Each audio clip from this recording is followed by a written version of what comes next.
जोड़ो, भारत जोड़ो, जोड़ो जोड़ो, भारत जोड़ो। स्पीकर सर, सबसे पहले मैं आपका धन्यवाद करना चाहता हूं कि आपने मुझे लोकसभा में रीइंस्टेट किया।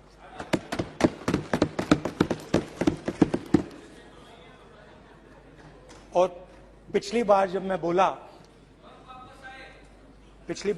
बोला तो शायद मैंने आपको थोड़ा कष्ट भी पहुंचाया, क्योंकि मैंने इतनी जोरों से अदानी जी पे फोकस किया कि जो आपके सीनियर नेता हैं शायद उनको थोड़ा कष्ट हुआ। तो वो जो उनको कष्ट हुआ, हमेशा अडानी पे अभी भी कष्ट हो रहा है। वो जो कष्ट हुआ, अभी भी कष्ट हो रहा है। विषय पे आइए, विषय पे। अभी भी कष्ट हो रहा है, अभी भी कष्ट हो रहा है। ये देखिए, ये सारे नहीं बैठो, मगर सुनिए तो वो जो कष्ट हुआ 1 2 3 4 5 उसका असर शायद आप पे भी थोड़ा हुआ। तो इसके लिए मैं आपसे माफी मांगता हूं, मगर मैंने सिर्फ सच्चाई रखी थी। मगर आज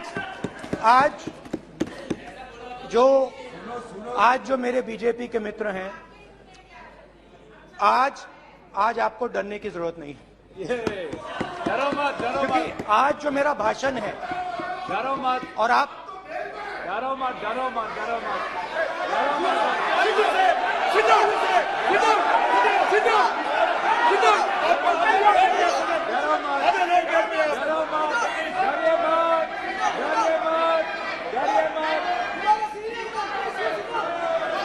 स्पीकर सर, अरे बैठ जाओ।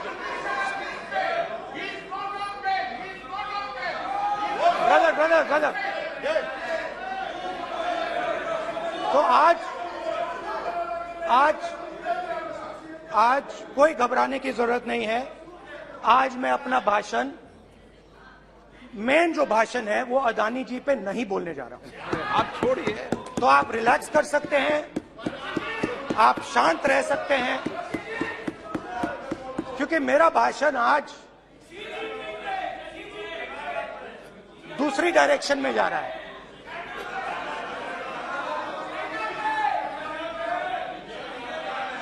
रूमी ने कहा था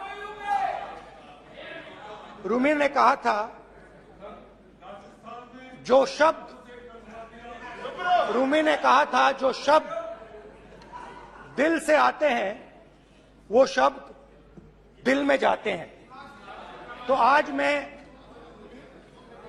दिमाग से नहीं बोलना चाह रहा हूं, मैं दिल से बोलना चाह रहा हूं।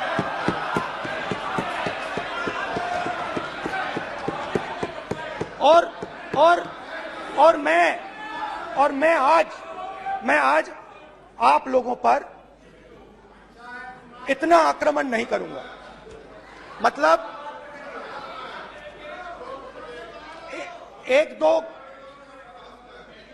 दो गोले जरूर मारूंगा, मगर इतना नहीं मारूंगा। तो आप रिलैक्स कर सकते हैं। डरिए मत।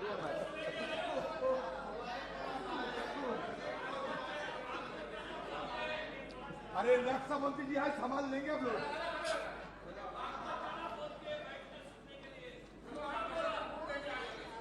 पिछले साल 130 दिन के लिए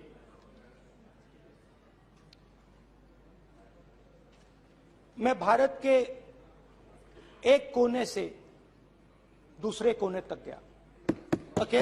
अकेला नहीं, बहुत सारे लोगों के साथ।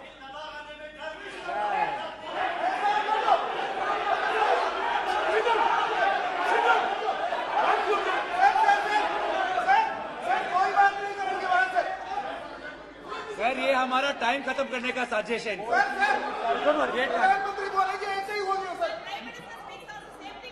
सारे समाज निकल जाए सर, डबल समुद्र अधीर अधीर अधीर समुद्र के तट से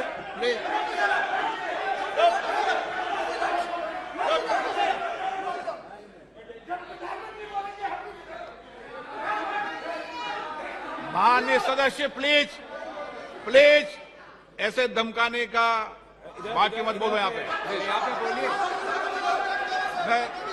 हाँ प्लीज। मैं समुद्र के तट से कश्मीर की बर्फीली पहाड़ी तक चला। नहीं, लद्दाख को मैंने नहीं छोड़ा। यात्रा अभी खत्म नहीं हुई है, यात्रा जारी है और जरूर लद्दाख आएंगे, घबराइए मत। बहुत सारे लोगों ने मुझसे पूछा यात्रा के दौरान, यात्रा के बाद कि राहुल तुम क्यों चल रहे हो, क्या तुम्हारा लक्ष्य क्या है, कन्याकुमारी से कश्मीर तक क्यों जा रहे हो। और जब वो मुझसे पूछते थे, शुरुआत में मेरे मुंह से जवाब नहीं निकलता।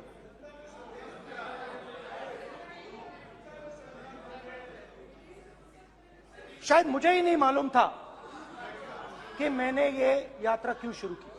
जब मैं कन्याकुमारी से शुरू हुआ,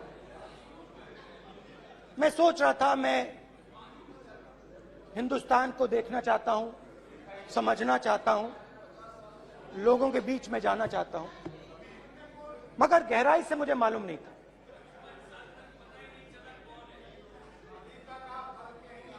थोड़ी देर में मुझे बात समझ आने लगी।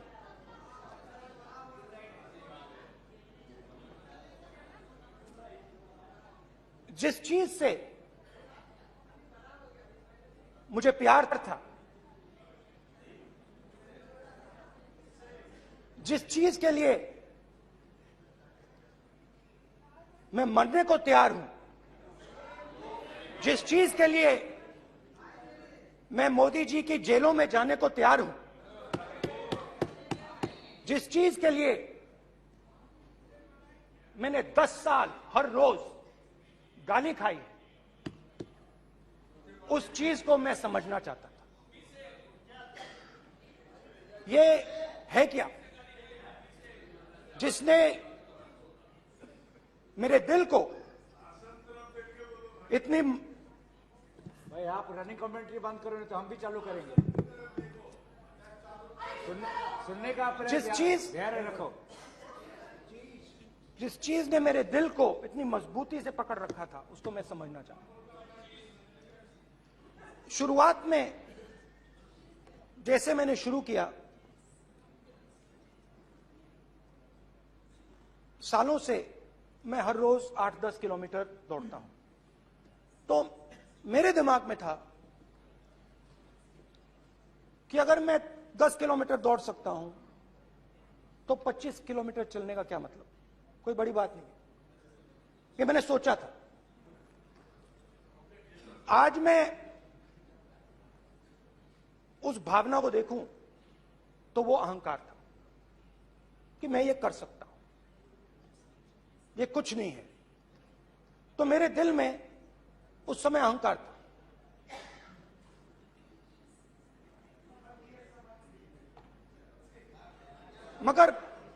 मगर भारत अहंकार को एकदम मिटा देता है, 1 सेकंड में मिटा देता है। तो हुआ क्या, 2-3 दिन में मेरे घुटने में दर्द शुरू हो गया। पुरानी इंजरी थी और जबरदस्त दर्द। हर रोज मैं उठूं, और मेरे घुटने में दर्द, हर कदम में दर्द। तो पहले 2-3 दिनों में जो अहंकार था, जो मतलब भेड़िया जो निकला था, वो चींटी बन गई एकदम। जो हिंदुस्तान को अहंकार से देखने निकला था, वो पूरा का पूरा अहंकार गायब हो गया। और रोज मैं डर डर के चलूं कि क्या मैं कल चल पाऊंगा। ये मेरे दिल में डर था। और जब भी ये डर बढ़ता था, कहीं ना कहीं से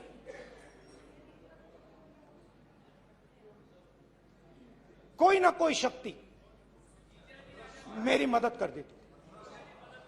एक दिन मैं सह नहीं पा रहा था, एक छोटी सी लड़की आती है, मुझे चिट्ठी दे देती। मैंने चिट्ठी खोली, 8 साल की थी, उसमें लिखा था, Rahul, I am walking with you, don't worry. उसने मेरे पैर में चोट देखी और उसने अपनी शक्ति मुझे दे दी। सिर्फ उसने नहीं, लाखों लोग ने। और शुरुआत में जब मैं चल रहा था, कोई किसान आता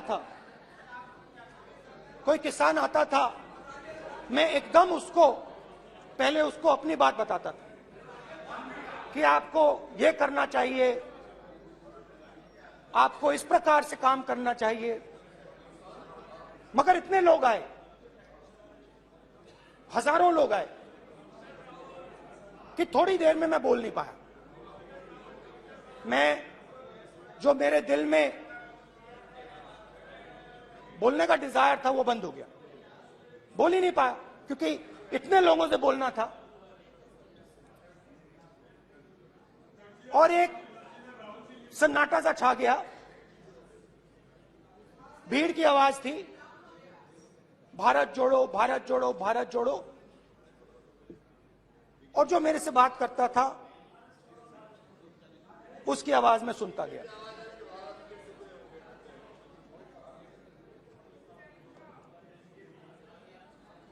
हर रोज सुबह 6 बजे से रात 7-8 बजे तक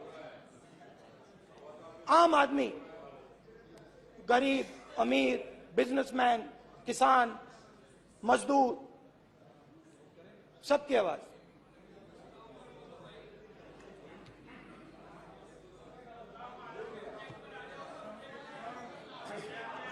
आ रहा हूं। आप कल से रुके, अब थोड़ा और रुक लो, 5-10 मिनट रुक जाओ। तो ये चलता गया, मैं बात सुनता गया। और फिर मेरे पास एक किसान आया,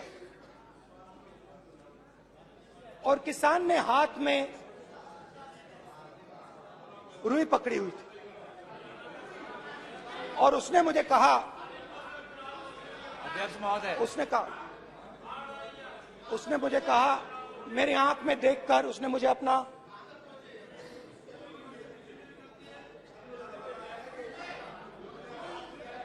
वो रुई का बंडल दिया, और उसने कहा, राहुल जी, यही बचा है मेरे खेत का, यही बचा है, और कुछ बचा नहीं है। मैंने उससे, जो मैं नॉर्मली सवाल पूछता था, भैया आपको बीमा का पैसा मिला, वो पूछा। बीमा का पैसा मिला, वो पूछा। और किसान ने मेरा हाथ पकड़ा। किसान मुझे कहता है कि नहीं राहुल जी, मुझे बीमा का पैसा नहीं मिला, हिंदुस्तान के बड़े उद्योगपतियों ने वो मुझसे छीन लिया। मगर इस बार बड़ी अजीब सी चीज हुई। जब मैंने किसान को देखा और वो मुझसे बोल रहा था, तो जो उसके दिल में दर्द था वो मेरे दिल में आया। जो उसके आंखों में शर्म थी जब वो अपनी बीवी से बात करता था, वो शर्म मेरी आंखों में आई। जब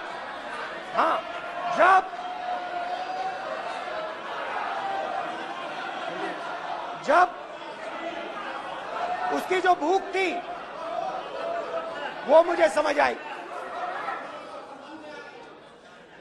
और उसके बाद यात्रा बिल्कुल बदल गई। मुझे भीड़ की आवाज नहीं सुनाई देती थी, मुझे सिर्फ उस व्यक्ति की आवाज सुनाई देती थी जो मेरे साथ बात कर रहा था। उसका दर्द,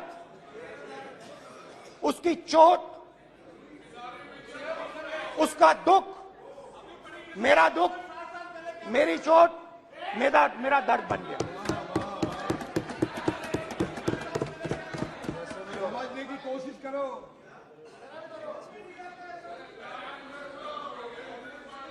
भाइयों और बहनों, लोग कहते हैं कि ये देश है, कोई कहता है ये अलग अलग भाषाएं हैं, कोई कहता है ये जमीन है, मिट्टी है, कोई कहता है ये धर्म है, ये सोना है, ये चांदी है। मगर भाइयों और बहनों, सच्चाई है कि ये देश एक आवाज है। ये देश सिर्फ एक आवाज है। ये देश, इस देश की लोगों की आवाज है। इस देश के लोगों का दर्द है, दुख है, कठिनाइयां हैं।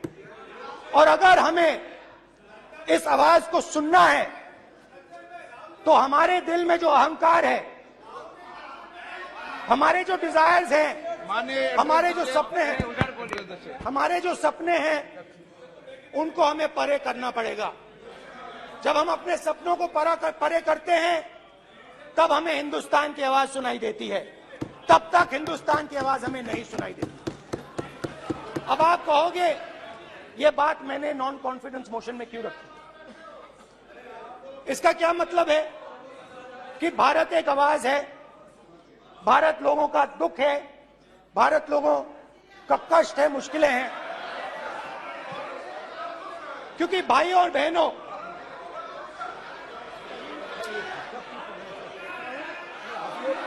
अध्यक्ष महोदय, और पूरा सूद समेत जवाब तुमको मिलेगा। पूरा सूद समेत जवाब देंगे सर। फिर आप हमें मत रोकेगा सर। अध्यक्ष महोदय, फिर आप हमें मत रोकेगा सर। आप हमें मत रोकेगा फिर। आप हमें मत रोकेगा। आप हमें मत रोकेगा फिर। आप हमको मत रोकेगा सर। हम सब देख रहे हैं, सब सुन रहे हैं, आप हमको फिर मत रोकेगा सर। तो स्पीकर सर, भारत एक आवाज है। भारत इस देश के सब लोगों की आवाज है। और अगर हम उस आवाज को सुनना चाहते हैं, हमें अहंकार को, नफरत को मिटाना पड़ेगा। स्पीकर सर, कुछ ही दिन पहले मैं मणिपुर गया। हमारे प्रधानमंत्री नहीं गए, आज तक नहीं गए, क्योंकि उनके लिए मणिपुर हिंदुस्तान नहीं है।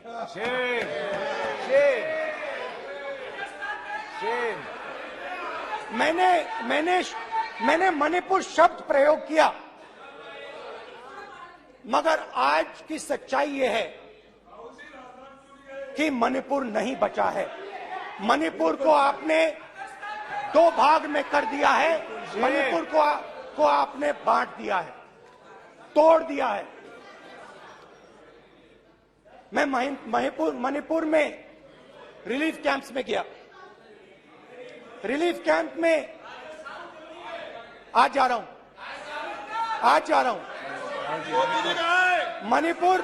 मणिपुर में रिलीफ कैंप में मैंने महिलाओं से बात की।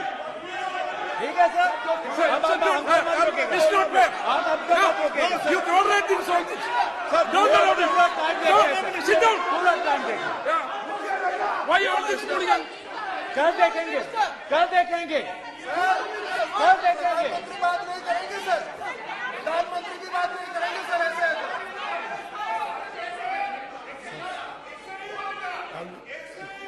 सूद समय मैं जवाब मणिपुर देने का गया और मणिपुर के कैंप्स में मैंने महिलाओं से बात की, बच्चों से बात की, जो हमारे प्रधानमंत्री जी ने आज तक नहीं किया। एक महिला मुझे कहती है, मैंने उनसे पूछा, बहन क्या हुआ आपके साथ? What's this? एक एक मंत्री बोल रहे हैं। कल आप बोले एक एक मंत्री खड़े होके बोल रहे हैं। एक एक मंत्री खड़े होके ऐसे कर रहे हैं। एक एक मंत्री खड़े होंगे तो पूरे सांसद खड़े होंगे यहाँ पे, पूरे सांसद खड़े होंगे यहाँ पे। बैठे नहीं है चुपचाप करिए, पूरे सब खड़े होंगे, पूरे सब खड़े होंगे। कल कांग्रेस पार्टी ने पूरा देश खड़ा होगा आपके खिलाफ, तो पूरा देश कल आपके खिलाफ खड़ा होगा। मैं बहुत सारी महिलाओं से बात किया, मगर मैं आपको दो उदाहरण देना चाहता हूं। एक महिला मुझे कहती है, मैंने कहा क्या हुआ तुम्हारे साथ? कहती है, मेरा छोटा सा बेटा, महिला का सम्मान करें प्लीज, ये सम्मान। एक ही बच्चा था मेरा, एक ही बच्चा था मेरा, मेरे सामने, मेरे आंखों के सामने उसको गोली मारी है। मैं पूरी रात, आप सोचिए, आप अपने बेटों के बारे में सोचिए, मैं पूरी रात उसकी लाश के साथ लेटी रही। झूठ नहीं, झूठ आप बोलते हो, झूठ मैं नहीं बोलता हूं। मैं पूरी रात उसकी लाश के साथ लेटी रही और फिर मुझे डर लगा, मैंने अपना घर छोड़ दिया, जो भी मेरे पास था वो मैंने छोड़ दिया। मैंने उनसे पूछा, कुछ तो लाई होगी? कहती है, नहीं, सिर्फ मेरे जो कपड़े हैं ये मेरे पास हैं। और फिर इधर उधर ढूंढती है और एक फोटो निकालती है और मुझे कहती है, यही मेरे पास अब बची है।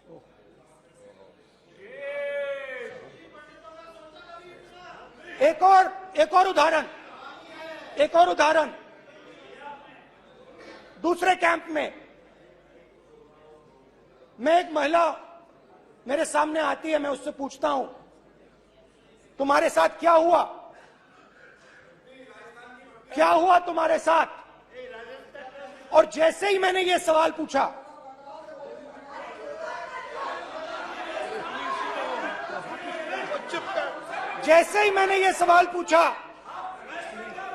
आप महिला का दर्द नहीं सुन सकते, महिला का दर्द नहीं सुन सकते, महिला का दर्द सुनने का आपका धैर्य नहीं है, महिला का दर्द नहीं सुन सकते, महिला का दर्द नहीं सुन सकते।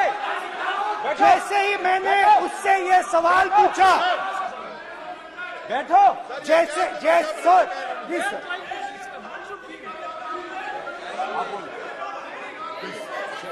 शर्म करिए, शर्म करिए। जैसे ही मैंने उससे सवाल पूछा, तुम्हारे साथ क्या हुआ, शर्म नहीं है तेरे को? वैसे ही एक सेकंड में वो कांपने लगी। उसने अपने दिमाग में वो दृश्य देखा और वो बेहोश हो गई मेरे सामने। कांपती हुई बेहोश हो गई।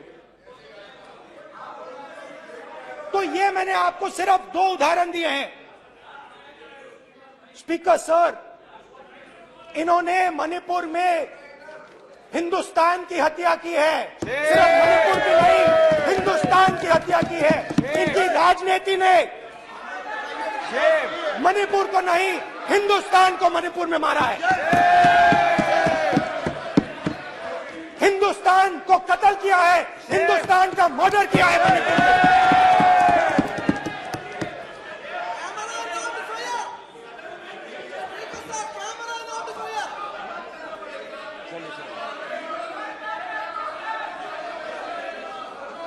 अरे 2 भाग के हैं, शराब करिए जी।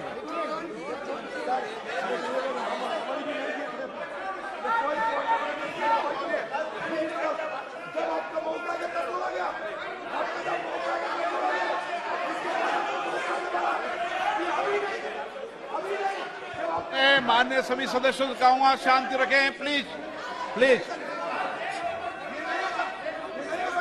मणिपुर,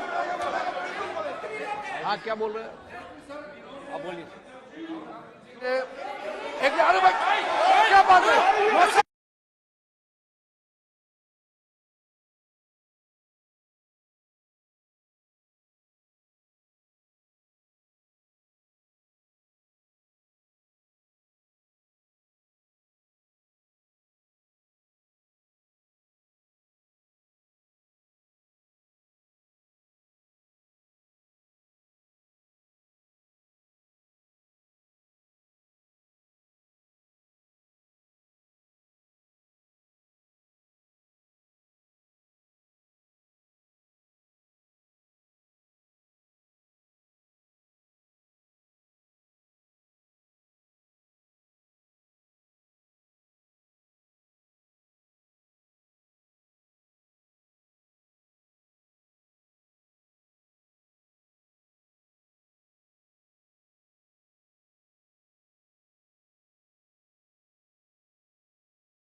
सारा कांग्रेस पार्टी की वजह से चला हुआ है।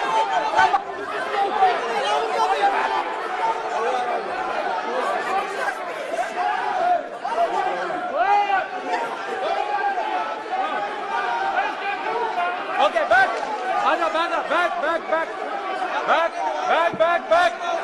हेमंत, सबको पीछे ले आओ।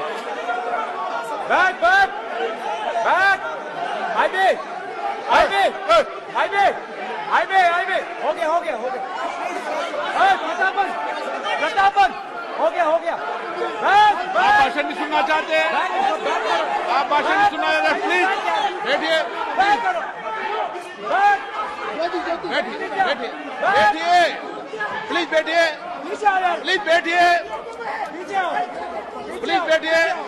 चलिए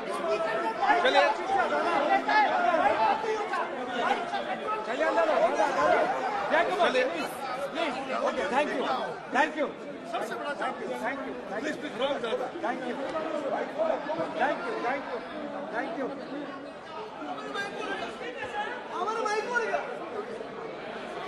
एक मिनट बैठिए एक मिनट प्लीज बैठिए प्लीज बालूजी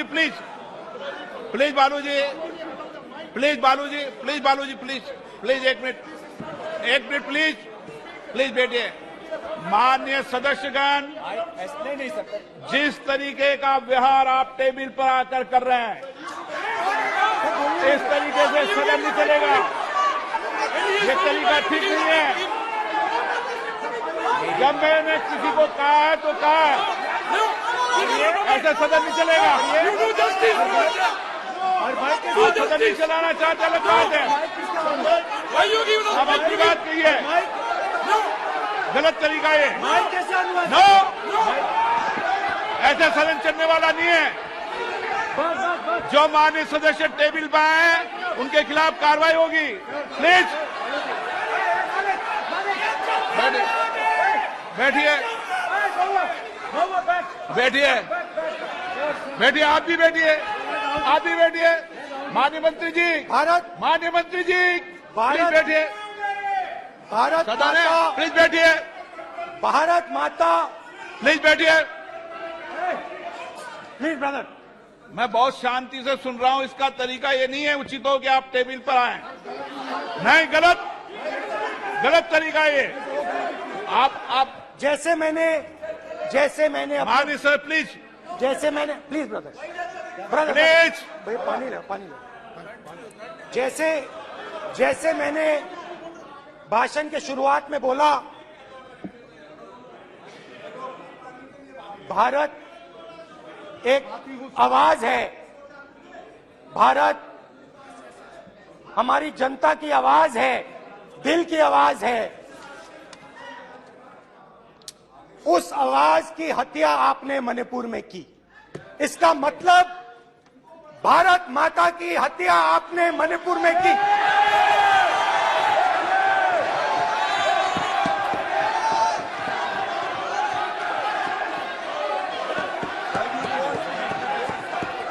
भारत माता को आपने मणिपुर के लोगों के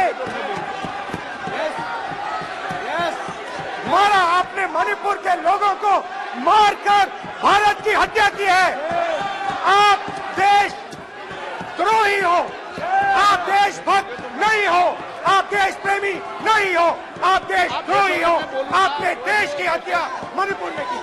प्लीज एक मिनट, प्लीज बैठिए, प्लीज बैठिए। अब सवाल आप उठता है, बैठना चाहते नहीं बैठना चाहते, आप बैठना चाहते नहीं बैठना चाहते, इसीलिए आपके बैठना प्रधानमंत्री चाहते आप। मणिपुर में नहीं आप जा चलो, सकते बैठिए आप, हैं, क्योंकि उन्होंने प्लीज देश की हत्या की है। मणिपुर में हिंदुस्तान की हत्या की है, भारत माता की हत्या की है। मणिपुर के लोगों के दिल में। प्लीज एक मिनट बैठिए आप, तो सवाल उठता है, एक मिनट बैठिए, एक मिनट। आप भी विराजो, आप बैठिए सही, नहीं बैठिए रहने दो आप, चलो आप बैठिए आप, प्लीज बैठिए आप, प्लीज। आप बोल रहे फिर आप भारत माता के रखवाले नहीं एक हो, मिनट माननीय सर। आप भारत माता के हत्यारे हो। प्लीज माननीय सदस्य, प्लीज माननीय सदस्य, प्लीज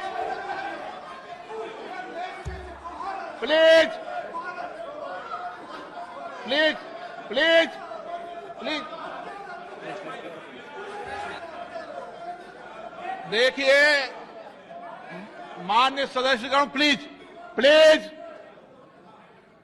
माननीय सदस्यगण, भारत मां हमारी मां है, हमें सदन में बोलते समय संयम बरतना चाहिए। मेरा अपनी मां की हत्या की बात कर रहा हूं, मैं मणिपुर में अपनी मां की हत्या की बात कर रहा हूं, मैं आदर से बोल रहा हूं। आपने मेरी मां की हत्या की मणिपुर में। एक मेरी मां यहां बैठी है, दूसरी मां को आपने मणिपुर में मारा है।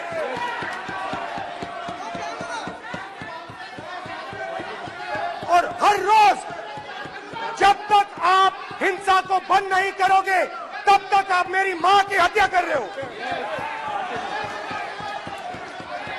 हिंदुस्तान की सेना मणिपुर में एक दिन में शांति ला सकती है। हिंदुस्तान की सेना का आप प्रयोग नहीं कर रहे हो, क्योंकि आप हिंदुस्तान को मणिपुर में मारना चाहते हो।